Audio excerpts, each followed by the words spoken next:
So let's take a look at some other applications. Can you think of other applications where you might think deep learning is robotics? So if you think about robotics area, where exactly do you think robotics may deep learning? So if you think of a humanoid robot, it's actually doing a number of things. If you were to replace a human being with a robot, essentially it's doing a large number of things, right? If you think about the individual things that the robot would be doing, so first of all, recently there was a robot, and I think I saw a video clip that was actually delivering, on a tray, it was delivering food for people in the restaurant, right? So if it's properly doing it, what are the different things that it has to do? Which data? So image. So let's talk about image. Sabse pehle, it's probably looking at image data, right? So it's got a camera on it, and it's got a field of vision. And as it's taking in the data, it has to figure out कि भाई मुझे इस lane पर बीच में जाना है, right? It shouldn't bang into something else. It shouldn't bang into a customer and so on. So it has to analyze that data to be able to figure out something like a self-driving car would do, to be able to figure out कि मुझे जाना कहाँ पर है, right? What else does it need to do? So it has to do image recognition, okay? It has to predict where it should go at, perhaps also at what speed, but perhaps the speed is constant. What else should it do if it's a... It has to balance self, yes. So if it's a full-fledged robot, which is actually walking on two legs, then there's the issue of balancing. Okay, that's a whole new field. But let's assume a simple robot, it's got 4 wheels and it's just going at a steady pace, right? So let's restrict ourselves to that particular robot, which we saw in the restaurant example. So what else do you think it should do? If it needs to be able to deliver somebody, a tray of food. So take the image recognition ho gaya. It has to go over there. What else would be nice for that robot to be able to have?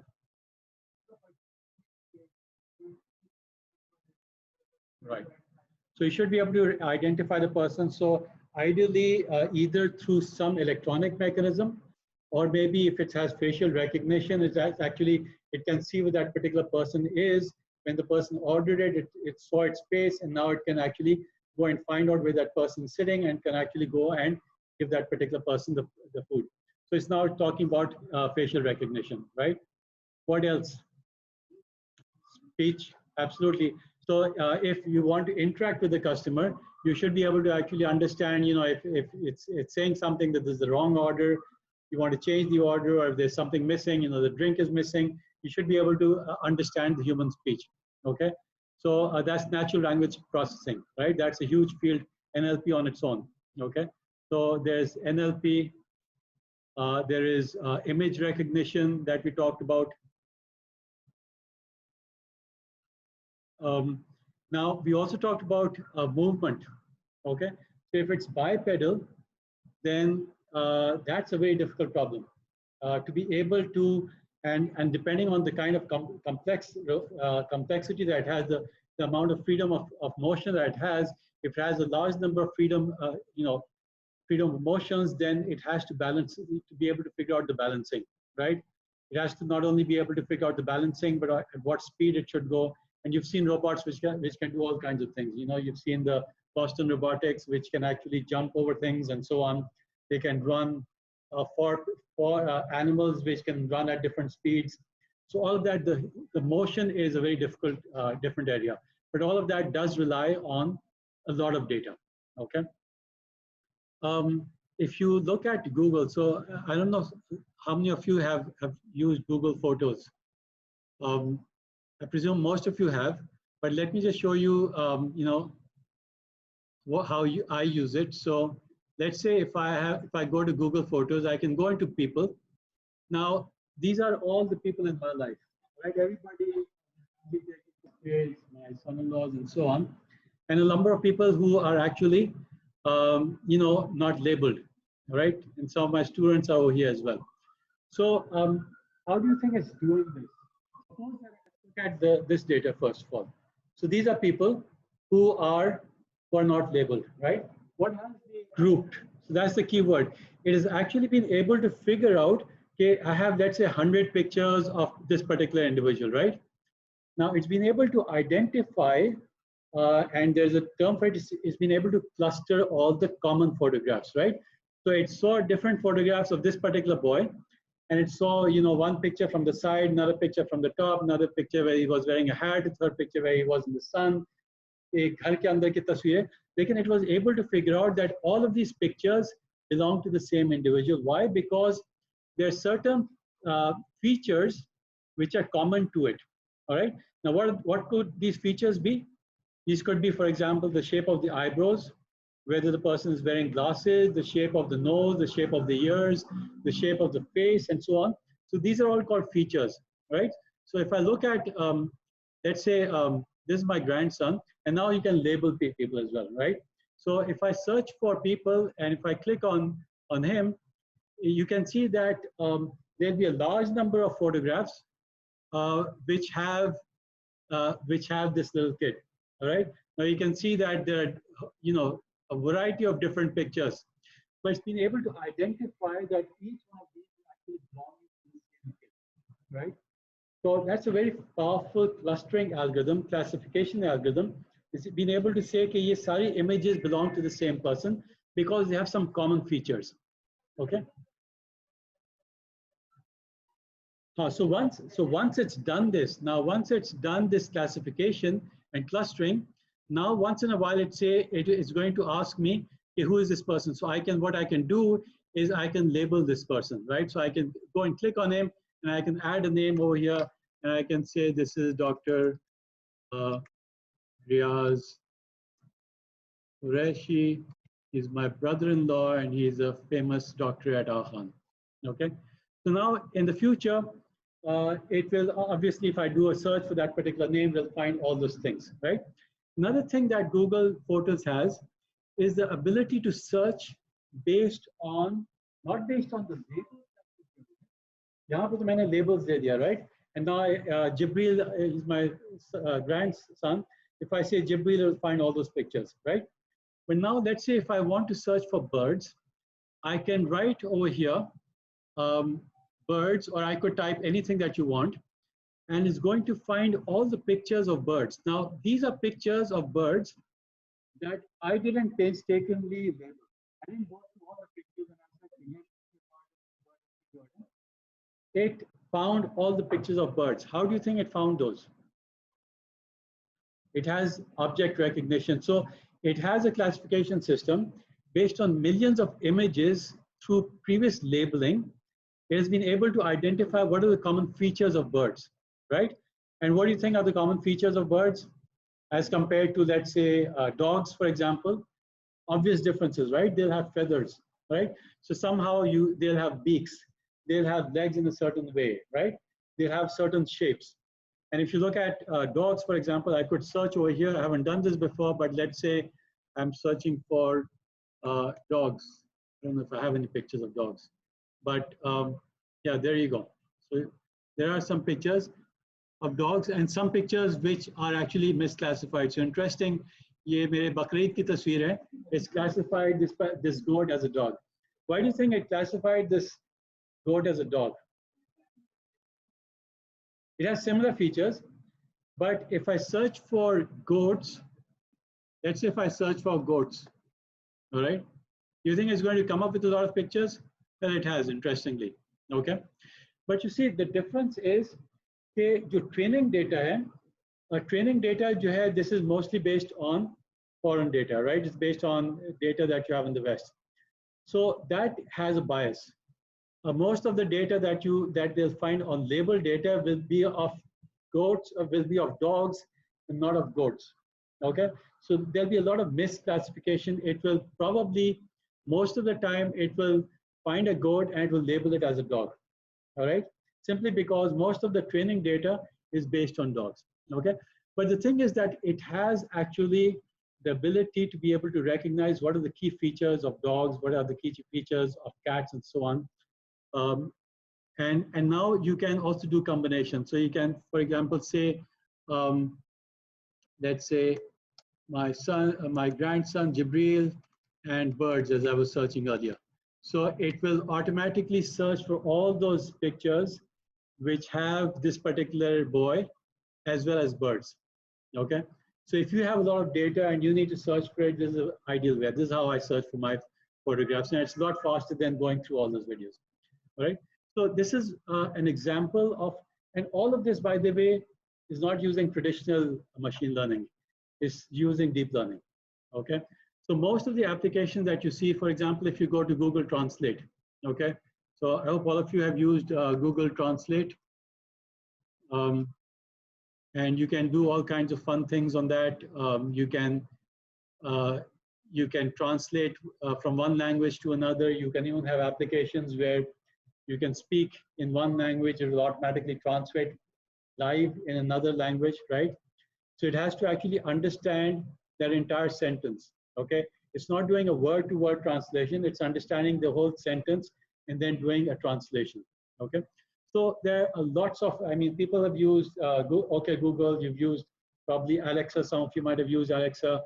It's got NLP, natural language processing. It can understand what you're doing. It can search for things for you. If you want to make a phone call, you can say, okay, Google, and call so and so. I don't know if it's doing that right now, but sometimes it'll automatically start calling, all right, if I say that. So those are all examples of deep learning. And in fact, most of these are actually using deep learning, all right? So these are all examples of deep learning that you see every day around you, okay? So now let's try to get a little bit into what is the basis of deep learning, all right? And all of this relies on something called neural networks, okay? How many of you are familiar with the concept of neural networks? Okay, some of you, not too many. So let's talk a little bit about what a neural network is. So I'm going to show you a little video. In fact, let me start by showing you a little diagram of what a neural network is, okay? So this is what is called a neural network, and there are biological neural networks which are the basis of what are called artificial neural networks, okay? So this is a biological neural network, okay? So this is a biological neural network, all right? And this is what our brains are made of. This is how we think. This is our memory. Everything that essentially a human being is based on neural networks, okay? How does it work? It's amazing.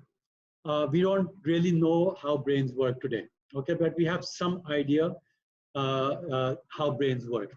The basic idea is that you have something called a neuron, okay? So this is this particular node over here. This is a neuron, all right?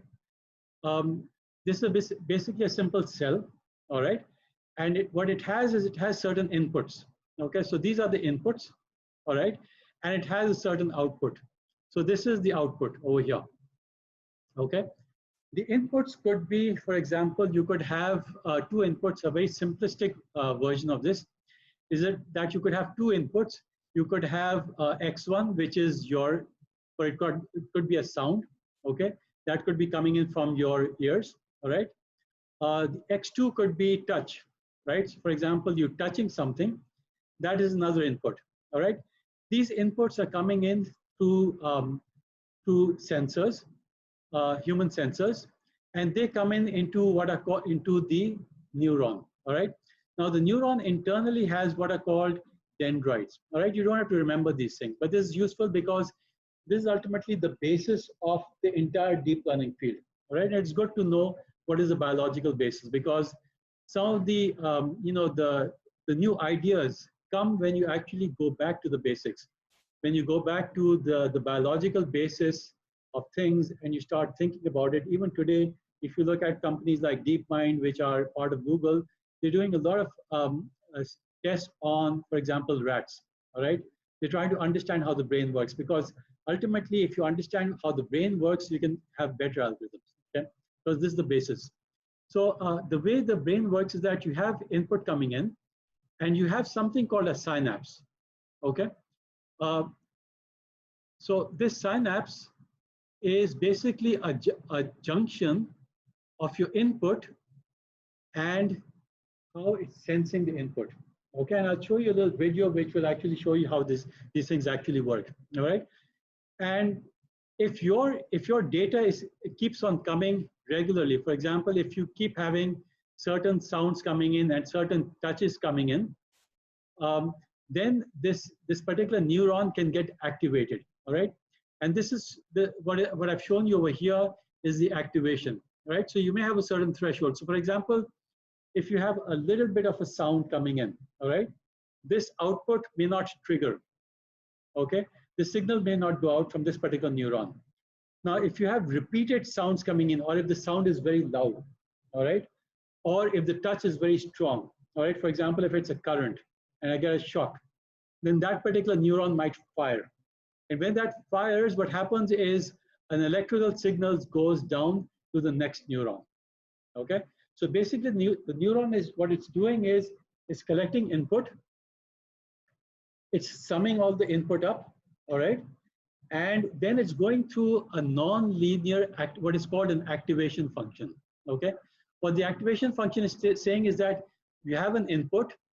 If the input crosses a certain threshold, all right, if it's above a certain value, for example, if you talk about voltage, if it's about, let's say 5 volts or 10 volts, all right, if it's above a certain voltage, then the output, before that, the output would be 0, all right, there'll be no further signals going in.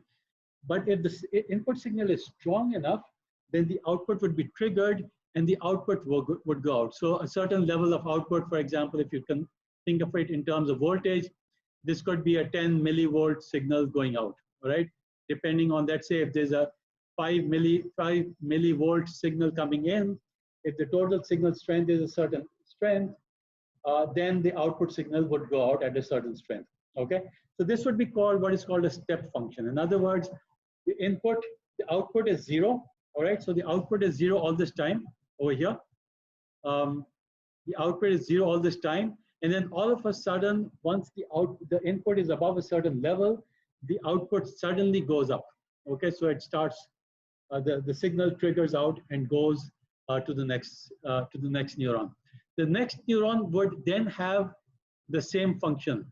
All right, it has a whole bunch of signals coming in. All right, and then if the sum of those signals becomes strong enough, then it will trigger and send the signal to another neuron. All right, so this essentially is how the brain works. Now you might think कि you might first of all ask कि एक brain में, human brain में कितने cells, कितने neurons होते हैं, right? So if I give you some idea about the human brain, so there are roughly about 10 to the power 11 neurons. Okay, does anybody know how many is that? 10 to the power 11. So you've got 1,000, million, billion, 10 to the power 9, and then a couple of more zeros. This is approximately 100 billion cells or neurons in the human brain. Okay, so each one of us has about 100 billion neurons, right? We will take a few.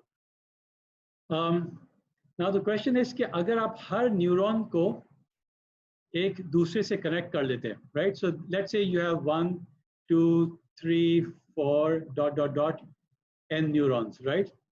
And if you had a very densely interconnected network, right? The maximum density would be that each neuron could be connected to every other neuron, right? So let's say you have 1, 2, 3, 4, 5, n is 5. How many interconnections would you have? So how many was that? So it's, you know, there's a formula for that. That's 5 times 4 divided by 2. That would be 10, right? 1, 2, 3, 4, 5, 6, 7, 8, 9, 10, right? So there will be 10 interconnections if you have 5. Right? If you have 10 to the power 11 neurons, how many interconnections would that be? What's the formula here? N times n minus 1 divided by 2. which is roughly n squared, right? So n squared would give you how many interconnections? 10 to the power 22, right? So these are the number of new interconnections. And as I said, interconnections are represented by what? What is in all of this? Which term over here represents the interconnection? You could say the axon, but actually it's the synapse, okay? So the synapse here is representing the interconnections, all right? So each one of this is a synapse over here. Here's a synapse, here's another synapse, here's another synapse. So each one of these synapses is representing an interconnection between two cells, okay? So how many synapses would the human brain have? It was very densely interconnected. It would have 10 to the power 22 synapses, okay? Now, do you think the human brain or any other brain, actually for any animal's brain, do you think when we're born, our brains we come up with, we have 10 power 11 neurons, even more or less for the entire lifetime, right? But when we're born, do we know a lot? We don't know much, right? We don't know what's a fire, difference between a fire and ice, right? आग में हम आसान से हाथ डाल देते हैं because we have not been trained, right? So when you're born, do you think that you have a lot of these interconnections? आपके पास 10 to the power 11 neurons तो हैं, but do you think they're interconnected heavily? या वो interconnections पहले से होंगे when you're born? So there could be one extreme. It could be कि सारे interconnected होंगे, or the other extreme के कुछ भी नहीं interconnected होंगे. So the short answer is that बहुत ज़्यादा interconnections नहीं होंगे, okay? But as we learning, all right? As we go through the first experience of walking and then we fall, right? So what we realize कि when you're going on steps और सीढ़ियाँ जब आती हैं, so you're getting image sensors, right? And you can see that there is a stairs over there, and first time you'll fall, right? 2 दफा fall करेंगे, 3 दफा fall करेंगे. Eventually you'll figure out that when you see a certain pattern, you see that you have this particular image of a step, you'll figure out that this means danger. It means, okay, don't go over there because you'll probably fall. And what happens when you fall? You get a certain sensory feedback, which is very painful. All right, you get in your pain center in your brain, you get something which is very undesirable, right? So you start connecting your pain center with certain images, right? And what do you think is happening over there? So interconnections are being formed. So your synapse is actually being formed, okay? Now, people didn't know this, by the way, a long time ago. So somewhere in the 60s, and I'm going to show you a small video where the first research was done, where they actually figured this out, okay? And this was done by a gentleman who was at Columbia University. And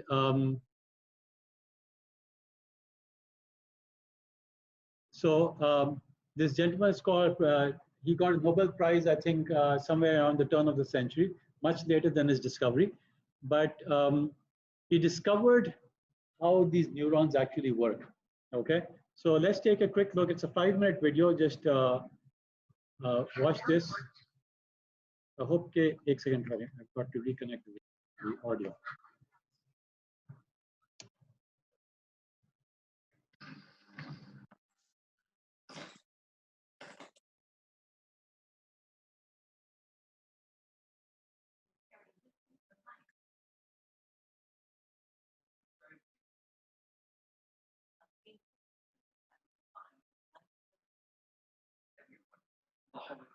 There are memories that you could never forget. Kendel wanted to know, how did that experience become a memory he would carry with him for life? That got me interested in psychology and psychoanalysis. And when I got interested in that, I said, what's the central question of psychoanalysis? It's memory, how we recall things. But where to start? His biggest lead was Milner's early work with HM. The hippocampus is crucial for forming new memories. But how do they get there? Could there be a physical mechanism on a cellular level? So I thought I would record of single cells in the hippocampus. And those cells would be so unique, it would speak to me of memory storage. Within months, he was able to record the sound of hippocampal neurons firing. Our colleagues are euphoric, but we didn't learn the darn thing about learning and memory. So colleagues are euphoric. So what you see over here is these are the neurons in the brain, all right? And what you see over here, the interconnections are either the dendrites or the axons, all right? And when I was saying कि there's a firing mechanism, ये जो आपके images नजर आ रहे हैं, those are neurons firing, okay? But we didn't learn the darn thing about learning and memory. So I realized we needed to take a reductionist approach, and I thought I'd use a simple animal with a simple nervous system, simple behavior to try to study that. Enter Aplyssa californica, a giant sea slug with one of the simplest nervous systems in the animal kingdom. One of the great giants in the field. Thought I was throwing my career away. In my naivete, I was confident that this would be right. He thought if he could just isolate the cellular changes that occurred when Aplyssa learned simple tasks, it would be the key to understanding our memory. Humans have neurons. Sea slugs have neurons. They're not that different. Right? Even at the level of DNA, our DNA is not so terribly different. The same fundamental kinds of changes should underlie memory. To test his hypothesis, Kendel's first step was to create a memory in the sea slug. To do that, he trained it to fear a light touch. If you touch it in the siphon, it'll withdraw the siphon. The siphon is the slug's water spout. When it is touched, it also withdraws its gills slightly as a protective reflex. But pair that touch, shock, with a mild shock, you get a much stronger reaction. And do it repeatedly. Now when you touch the animal's siphon again, even weeks later, without a shock, it reacts as if it got shocked. Somehow it remembers that light touch means shock. So here the question is, how does actually memory work?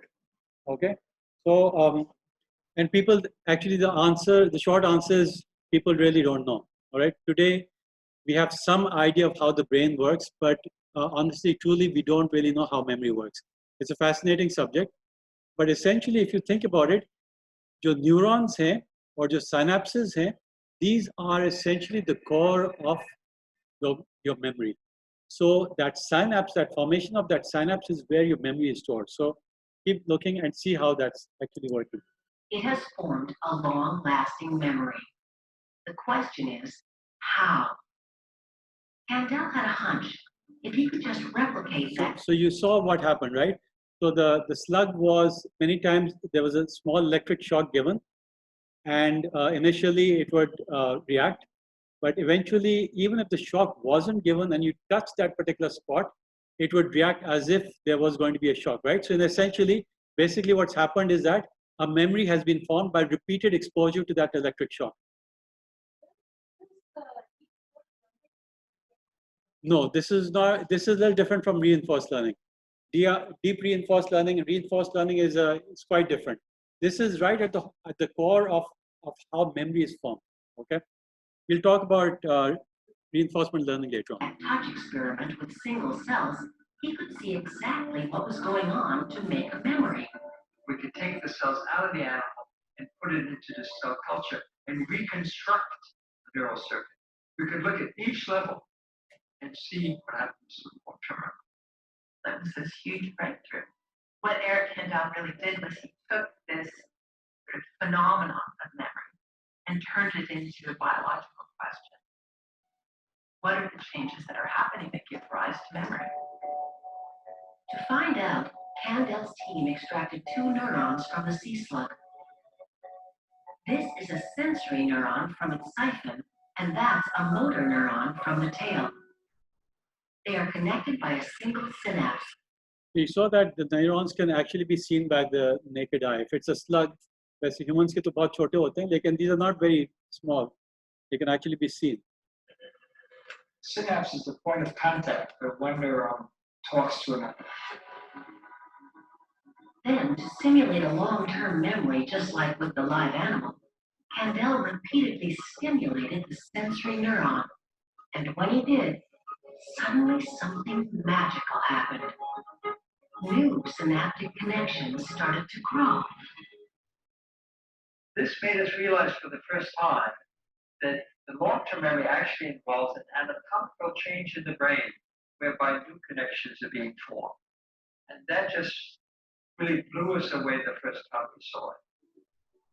That was a phenomenal discovery because it showed us the first time that memory involves a structural physical change in the brain.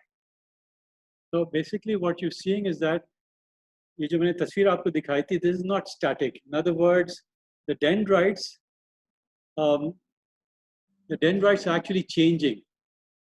So what you're seeing over here is if there is a continuous flow of information, जिस तरह electricity अगर उसको stimulate किया, so new dendrites can grow. So these dendrites can grow and they can actually form a stronger synapse. So at the heart of memory is actually, this is all there is to it. You know, as far as we understand, is that when you remember something, basically when, for example, when you see your mother, right, you immediately recognize her, right? But that's happened because you've seen her frequently, you've seen her all your life. What's happened is that that image, those sensory images coming to you through a variety of cells have actually formed very strong synapses with other cells, okay? So now as soon as you see all of those images, that particular picture coming in, all of that triggers a large number of synapses, okay? Aapke brain mein, 1,000 perhaps cells are triggered. And all of those immediately tell you, okay, this is this particular person. When you see a new person and you don't recognize them, guess what's happening? No neurons are being triggered, okay? Because there are no connections formed. When you see that particular face, it doesn't ring a bell. There are no connections formed. So basically, memory में basically यही हो रहा है कि when you see something or you feel something, then existing connections are actually the circuits is being completed. Your signals are triggering, and they're going to different parts of your brain. Okay, and that's basically what memory is.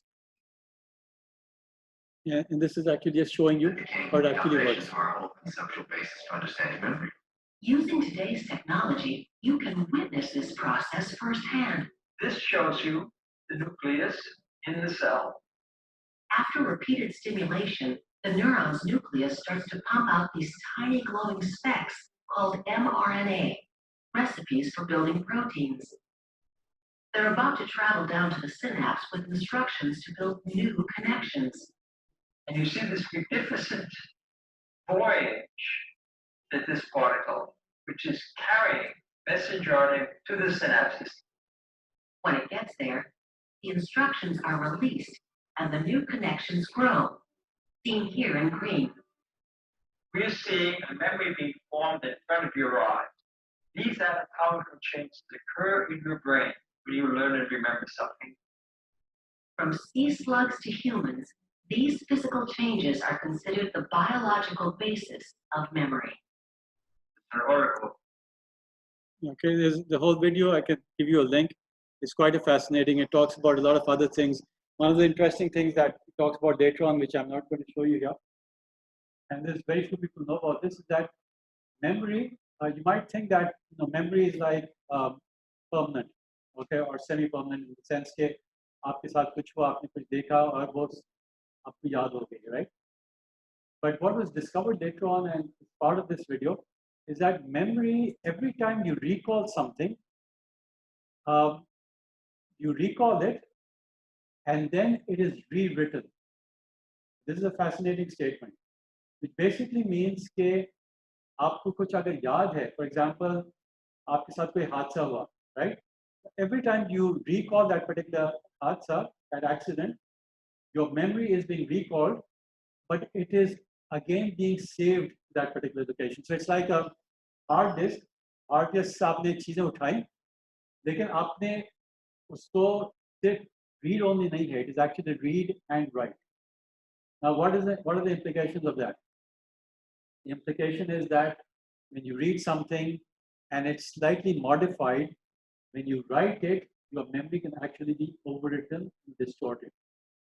And they've done experiments. On an experiment, क्या था जिसमें कि a particular person, they did a lot of experiments on this. What they did was they asked a particular person to recall a particular incident in their life, right? अच्छा, उसको over several weeks, they asked that particular person to come and rethink of that particular incident, and then they would give it hints. अच्छा, उसमें ये भी नहीं हुआ था, उसमें क्या ये भी और हुआ था क्या? This particular person had also got a role to play. Eventually, what they found out that over the weeks and months, the individual was completely changed their perception or their memory of what originally happened. In other words, every time they changed the story a little bit, they gave some hints, they were able to replace that original memory with a new memory. Okay? And this is absolutely mind-blowing. इसी तरह का एक और examples, they've used it positively. उसमें इन लोगों ने इस तरह इस्तेमाल किया कि suppose if you have a fear, some people like they've got an example of fear of spiders, right? Or fear of lizards. So what they did was they slowly retrained that person so that eventually that fear of that particular incident was replaced by no fear. Okay?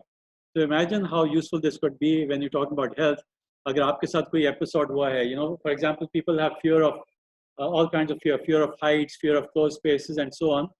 Now, if you can replace that and permanently replace that memory, क्योंकि हो सकता है बचपन में कोई incident हुआ हो, you know. My son had a problem, he had fear of closed spaces, you know.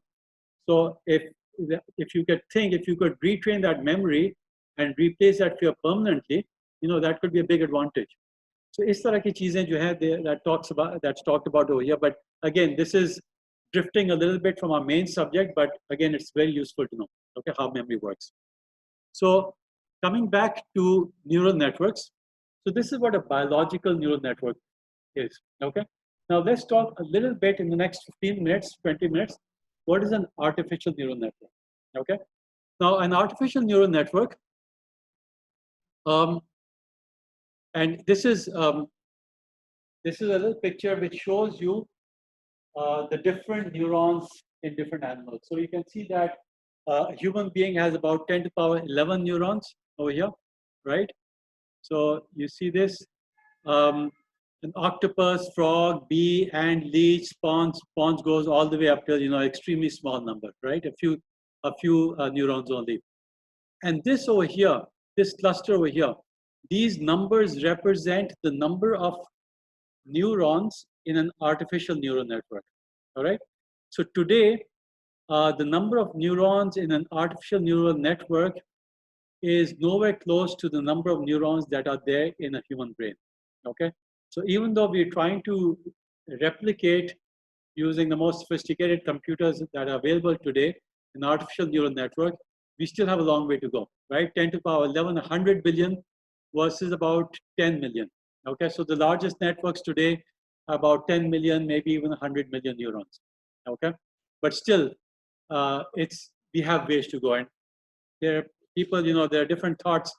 Some people think that eventually, if we have sophisticated computers which can actually replicate a human brain, then maybe, you know, you can have what is called real intelligence. All right. Some people believe that that's never going to be the case. That humans are somehow unique, and you will never have a machine with a soul, you know, with a conscience, or it can actually think.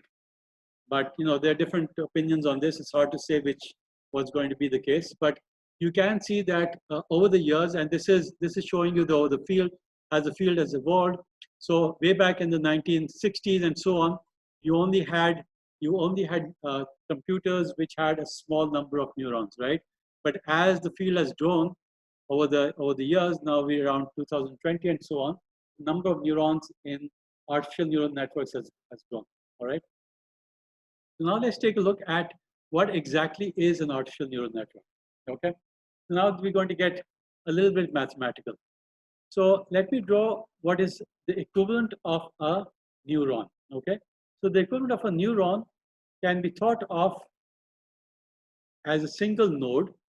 All right. And again, it has inputs. So we'll take two simple inputs. So let's say you have input x1 and input x2. All right.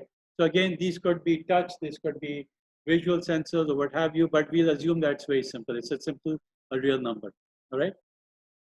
Now, what exactly was the neuron doing? Tell me again. Neuron का basic काम क्या था? So threshold पर activate करना है, right? So what we'll also do is we will activate this based on a threshold, all right? So our output, the axion, is going to be Y, all right? And we'll divide this up into two parts. Because remember I said that it is first summing up all the input and then it's going through an activation function, okay? So we'll show this as two separate parts.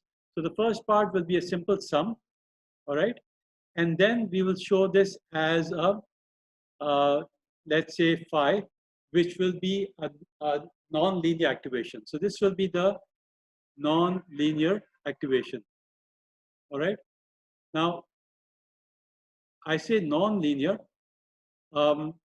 This is very critical. It can't be linear. If it was linear, the whole thing would collapse, right? And you'll realize the importance of this as we go along. So this is non-linear activation. Now, the sum is going to do something very simple, all right? It's also going to take something called a bias, all right? So what it's going to do is I'm going to represent this by a y, or rather by an f, and this is going to be a y. So the function over here is going to be f is simply going to be a summation of x of i's plus a bias, okay? Now, remember there was a synapse as well.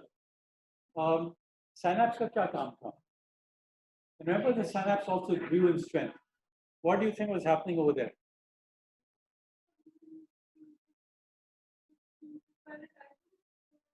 So it was essentially strengthening that connection, right?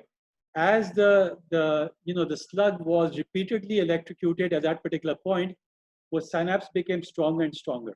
Okay, so essentially that meant that if there was even a small signal over there, it would easily flow. Initially, maybe it wasn't that easy to flow, right? So basically, what's happening is you can think of that as a weight over here. Weights, weight 1 and weight 2. Okay. In other words, if the synapse is very weak initially, you think the weight would be small or large? The weight would be small, right? But if that particular synapse was extremely strong, that would imply that the weight has increased. Okay. And how was that happening? It was through repeated training, right? So we repeatedly shocked the slug, and what would eventually happen is that particular signal would become very strong. In other words, that weight would change over time. Ji. Sorry?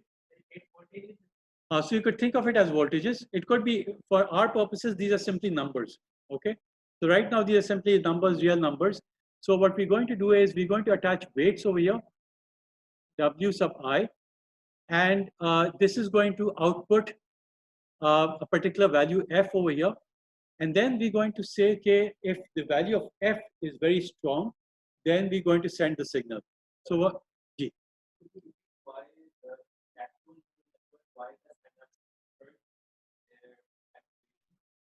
Why they differed?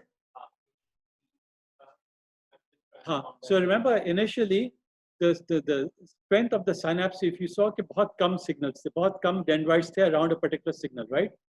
But as the connections became stronger and stronger, you saw more synapses, more dendrites growing. Okay, if there are more dendrites growing, in a sense, if you have a signal coming in, you can think of it as an electrical signal, and there are lots of signals to pick it up. Then it becomes थोड़ा सा भी यहाँ पर signal आएगा, तो it will be immediately picked up. But if there was only 2 wires over here close to each other, there won't be a very strong signal. But if there was 5 wires, you can think of it as an antenna picking up signals, right? If your mobile phone, if your antenna is very close and it's very strong, then you can easily pick up that signal. Okay. So similarly, if there are lots of dendrites around that particular piece of wire, then it becomes very easy to pick up that signal. Okay. And that corresponds to a high weightage. All right. So as you're training this, the weight, depending on how your training is going on, these weights can change. Okay. Now remember, there's an activation function.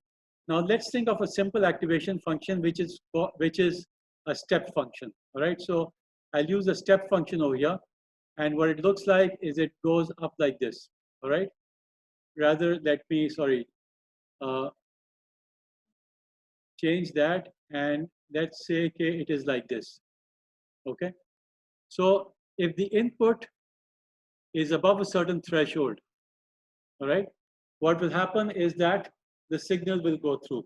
If it is over here, the input is over here, let's say, then there'll be no output. But if the input is over here, the output will be this. So this is the output.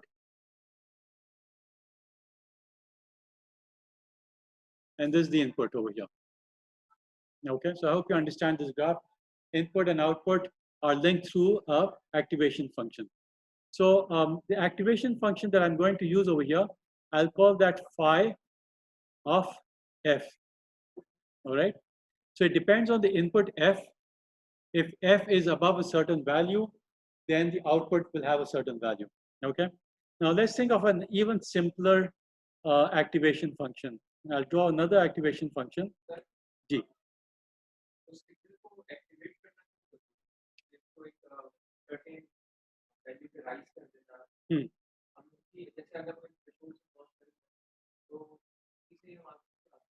देखिए हो क्या रहा है जब ये signal suppose शुरू में 0 है राइट आउटपुट जो है क्या है आउटपुट इज आल्सो 0 राइट जैसे जैसे सिग्नल की स्ट्रेंथ बढ़ती गई इन अ सेंस के आपके पास जो सेंसरी सिग्नल आ रहा है ब्रेन में वो स्ट्रांग होता गया राइट सपोज आपका इलेक्ट्रिकल शॉक आप दे रहे हैं तो जब वो स्ट्रांग इनफ हो गया कि आपको एक्चुअली फील हो रहा है तो now you want the output to go down okay so you want that trigger to go down and to connect to another neuron and you want to send that signal कि हाँ अब मुझे strong shock मिल रहा है and now it may be going to your pain region in your brain and the brain is going to feel your body is going to start feeling pain लेकिन अगर shock बहुत हल्का है you don't want to feel that right but you want to start feeling if you get a let's say 10 volt current you won't feel that जी जी हाँ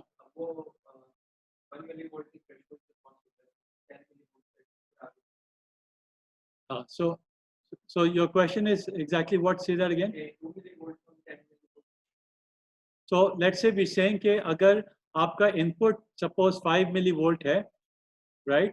और आपका output आपको generate करना है 10 millivolt. Okay. Suppose this is the output that you need. So what we're basically saying is that when the input is very small, let's say it's 1 millivolt, okay, or 1 milliamp or what have you, a very small signal, then the output is going to be what? From this graph, can you draw the output? It's going to be 0, right? When the input is 4 millivolts, the output is still going to be 0. As soon as it crosses 5 millivolt, which means it's a strong enough signal, what is the output going to be? The output is going to be some non-zero value. And that non-zero value is going to flow to the other neuron, okay? And that's going to trigger a whole series of neurons, signals going to eventually to some destination. And that destination could be your pain region, right? And then you'll suddenly realize that some of the pain over there, okay? So this is how the signals are moving.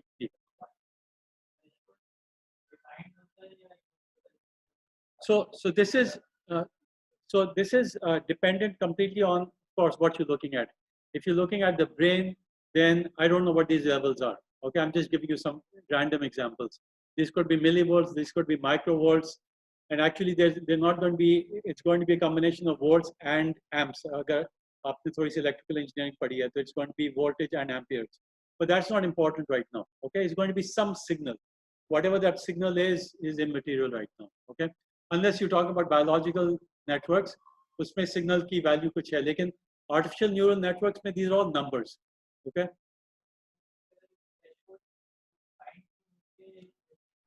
So the threshold will depend on the training. Okay. These deep learning networks are actually all trained. Eventually, there's going to be some training going on. As I said, when you're looking at an image, as I said, the picture of your mother, right? When you first saw your mother, when you were 1 day old, you didn't recognize her, right? But those signals kept on coming. And that threshold changed as well as the synapses changed. And over the years, these things eventually formed a connection so that you could recognize that particular person, okay? So these things will change. And right now, it's a very simple example. As we go further, you'll understand this better. Okay? Ji. Okay, we'll come to the bias a little bit later. So this you can think of as a bias, but I'll give you a more concrete example as we go forward. Okay? Abhi bias ko thodi der ke liye chhod dein. So let's assume that I'm looking at a different different activation function, and this is a very simple activation function. You could call this a step function. Okay, this is also step function. In दोनों में फर्क क्या है? No, there's no time involved here. This is simply input versus output. It says if the input is at a certain value, then the output will be a certain value. In दोनों में फर्क क्या है? हाँ, इसमें threshold 0 है. In other words, as soon as the input becomes non-zero, अगर 1 millivolt भी होती है, तो immediately you'll have a signal. Okay, so you can say that this is a particular activation function on F, which is the input, and I'll show this as following. Phi of F is equal to when F is less than equal to 0, and when F is greater than 0. What should the output be for this particular activation function? So when it's less than equal to 0, it's going to be 0, right? That's well, less than equal to kar sakte hain, ya less than kar sakte hain, but let's keep that fine thing separate. Less than equal to 0 karte hain, all right? When it's greater than 0, it's going to be some value, so we'll call that 1. So this is a simple activation function, which is simply going to say that if the input is less than equal to 0, the output is going to be 0. If the input is greater than 0, the output is going to be 1. Okay, so this is the activation function that we're defining. Okay, now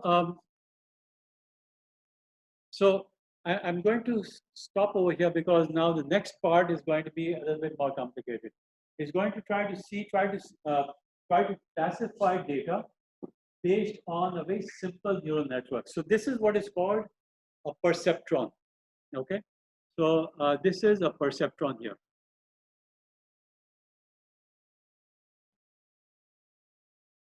Perceptron is the simplest neural network that you can have. You can think of it as a single cell neural network, right? It's got a single node, okay? It's got a single node, but it does have 2 inputs, or it could have multiple inputs, and it will have 1 output, okay? So that's a perceptron. You can have multi-layer perceptrons as well. So let me just show you what that means. So if you have a multi-layer perceptron, then MLP, multi-layer perceptron. So what that would have is it would have perhaps multiple, this could be, this is X1, X2,